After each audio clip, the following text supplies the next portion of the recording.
आजमगढ़ लोकसभा उपचुनाव को लेकर समाजवादी पार्टी के प्रत्याशी के रूप में मैदान में उतरे धर्मेंद्र यादव ने कहा कि जो भी गलत टिप्पणी इस समय हो रही है उसकी वह निंदा करते हैं और ऐसे लोगों पर ठोस कार्रवाई करनी चाहिए। ये स्वीकार नहीं होना चाहिए। पार्टी के राष्ट्रीय अध्यक्ष अखिलेश यादव भी कार्रवाई की मांग कर रहे हैं। उन्होंने कहा कि समय जो चुनाव हो रहा है उसमें महंगाई, बेरोजगारी, किसानों की समस्या, शिक्षकों की, वकीलों की, व्यापारियों की और तमाम तबके की समस्याओं को लेकर समाजवादी सोच व विचारधारा के साथ वह लोगों की आवाज बनकर उभरेंगे।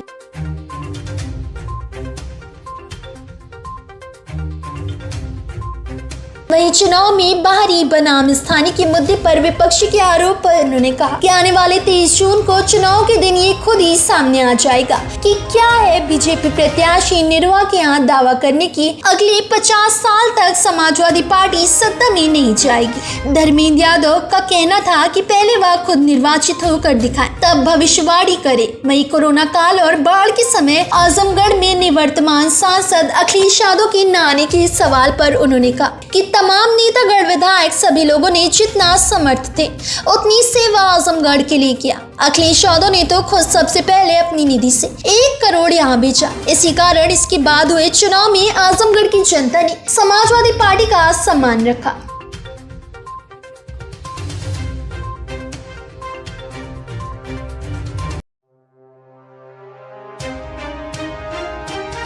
वहीं निष्पक्ष चुनाव को लेकर सवाल पर धर्मेंद्र यादव ने कहा कि इस समय सबसे ज्यादा जरूरत लोकतंत्र की सुरक्षित व मजबूत रखने की है। इसके लिए आयोग की जिम्मेदारी है, सभी नेता की जिम्मेदारी है, मीडिया की जिम्मेदारी है। धर्मेंद्र यादव ने कहा कि यूपी में पिछले 5 साल से बीजेपी की सरकार थी, इसके चलते बहुत समस्या हो गई। आजमगढ़ में अखिलेश यादव के द्वारा शुरू हुए विकास के कार्य इस समय ठप पड़े, चाहे मेडिकल कॉलेज की समस्या हो, शुगर मिल की समस्या, सड़क की समस्या हो। पिछले 5 साल से यूपी में बीजेपी और केंद्र में 8 साल से बीजेपी है, उनकी जिम्मेदारी है। जहां तक समाजवादी पार्टी विधायकों की बात है, उन्होंने अपनी जिम्मेदारी को बखूबी समझा। अभी विधानसभा में भी खराब सड़कों पर आजमगढ़ में नगर के विधायक ने अपनी आवाज उठाई थी। विद्यालय के सीनियर पूर्व मंत्री आदरणीय रामआरसी विश्वकर्मा जी का मैं धन्यवाद दूंगा कि उन्होंने आप सबसे भेंट का मुझे मौका दिया और आप सबका आभार व्यक्त करता हूं कि मैं विलम्ब भी था, उसके बावजूद आप सब रुके। जहां तक मैं समझता हूं आजमगढ़ के पत्रकार बंधु, आप लोगों ने हमेशा आजमगढ़ को, आजमगढ़ की सोच को देश और दुनिया में फैलाने का बहुत काम किया है और हम समाजवादियों की बात को, हमारे समाजवादी पार्टी की चिंता को, हमारे लीडर आदरणीय अखिलेश यादव जी की चिंता को, हमारे नेता आदरणीय नेताजी की सोच को फैलाने में भी आप सबने बड़ा योगदान दिया। उसके लिए मैं हृदय से आप सबका आभार व्यक्त करता हूं। जहां तक आज देश काल और परिस्थितियां हैं, मैं कह सकता हूं कि आज देश और प्रदेश की सरकारें निश्चित तौर पर जन विरोधी लगातार नीतियां चला रही हैं और उन नीतियों के खिलाफ जहां हम विपक्षी राजनीतिक दलों की, समाजवादी पार्टी की जिम्मेदारी और हम लोग पूरा कर रहे हैं, वहीं कहीं ना कहीं मीडिया के हमारे बहुत सारे साथी हैं जो देश के लोकतंत्र को बचाने में अपना महत्वपूर्ण योगदान दे रहे हैं।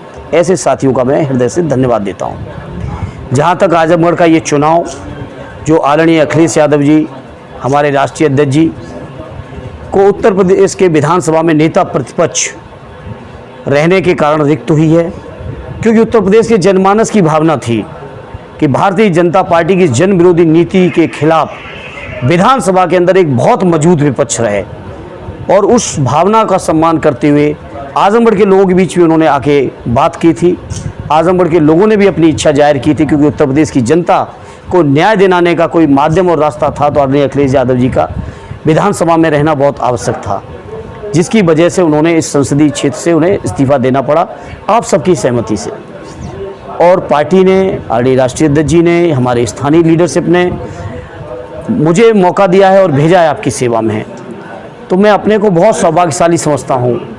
और मैं समझता हूँ मैं ही नहीं, शायद हर समाजवादी सोच और चिंतन वाला व्यक्ति आजमगढ़ जैसे लोगों के बीच में, आजमगढ़ की जो जनता है, आजमगढ़ के लोगों की जो विचारधारा है, सोच है, यहाँ के लोगों का जो क्रांतिकारी तेवर है, उन लोगों की सेवा करने में अपने को धन्य और गौरवान्वित महसूस करेगा। मैं अपने को भाग्यशाली मानता हूँ कि पार्टी ने आदरणीय राष्ट्रीय अध्यक्ष जी ने मुझे इस काबिल समझा और आपके बीच आने का मौका दिया।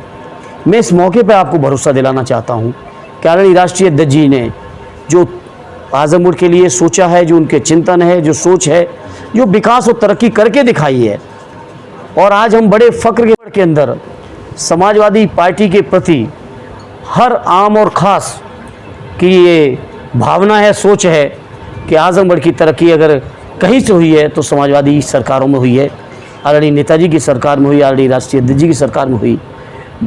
चूँकि हम लोग इस समय विपक्ष में हैं तो हम कोई आपसे ऐसे वादे नहीं करेंगे जो पूरे नहीं कर सकते, लेकिन हाँ, मैं इतना ज़रूर कहूँगा कि आजमगढ़ के लोगों की ये जिम्मेदारी जो आजमगढ़ के लोग सौंपेंगे, उनके मान सम्मान, गरिमा और स्वाभिमान को बढ़ाने में मैं अपनी ओर से कोई कोर कसर नहीं रखूँगा।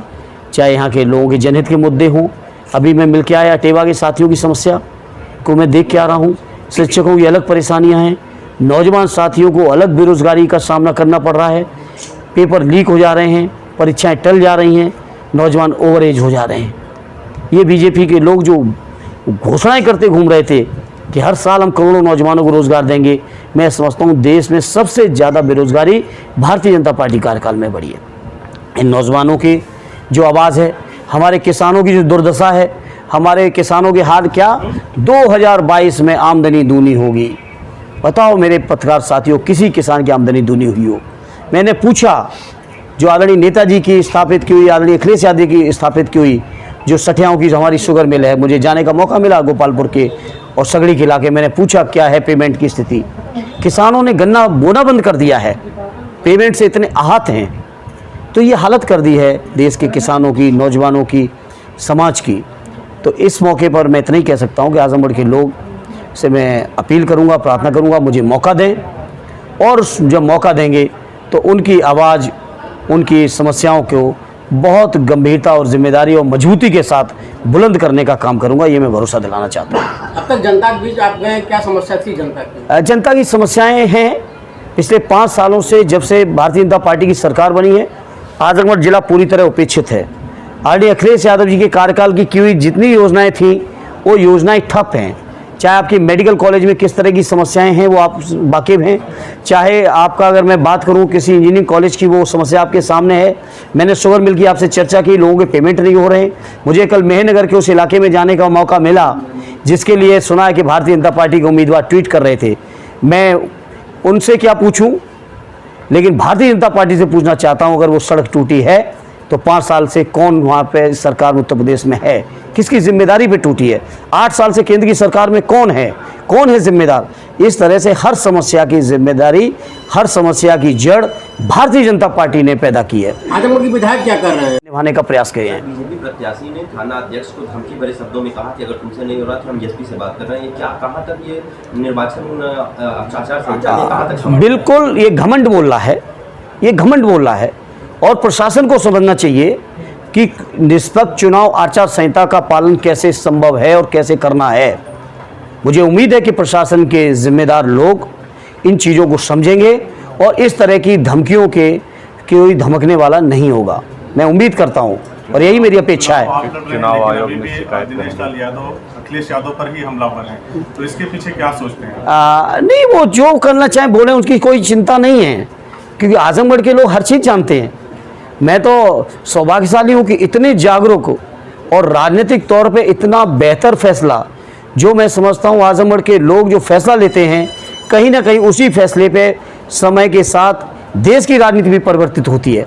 ये आजमगढ़ के लोगों का तेवर है। सर, इस तरह की बातें आ रही हैं, क्या लग रहा है आपको कि निष्पक्ष चुनाव होने की संभावना है? मैं उम्मीद करता हूँ और मैं अपेक्षा करता हूँ और अपील करता हूँ कि देश में लोकतंत्र को सुरक्षित रखना, देश के लोकतंत्र को संरक्षित रखना, लोकतंत्र को मजबूत रखना हर व्यक्ति की जिम्मेदारी है, और विशेषकर उनकी ज़्यादा जिम्मेदारी है जो जिम्मेदार पदों पे हैं, चाहे वो कमीशन में बैठे लोग हों, चाहे प्रशासन में बैठे लोग हों, चाहे हम राजनीतिक लोग हों या आप मीडिया के साथी हों। इन लोगों की ज़्यादा जिम्मेदारी है कि देश का लोकतंत्र मजबूत रहे। भाजपा प्रत्याशी बार बार हमलावर होते हुए उन्होंने एक बयान दिया है 50 वर्षों तक समाजवादी पार्टी सत्ता में नहीं आएगी, क्या कहना चाहेंगे? अब ऐसे ज्योतिषियों के बारे में तो मुझे कुछ नहीं कहना है। देखिए, पहले वो खुद निर्वाचित हों तब 50 साल आगे तक की बातें करें।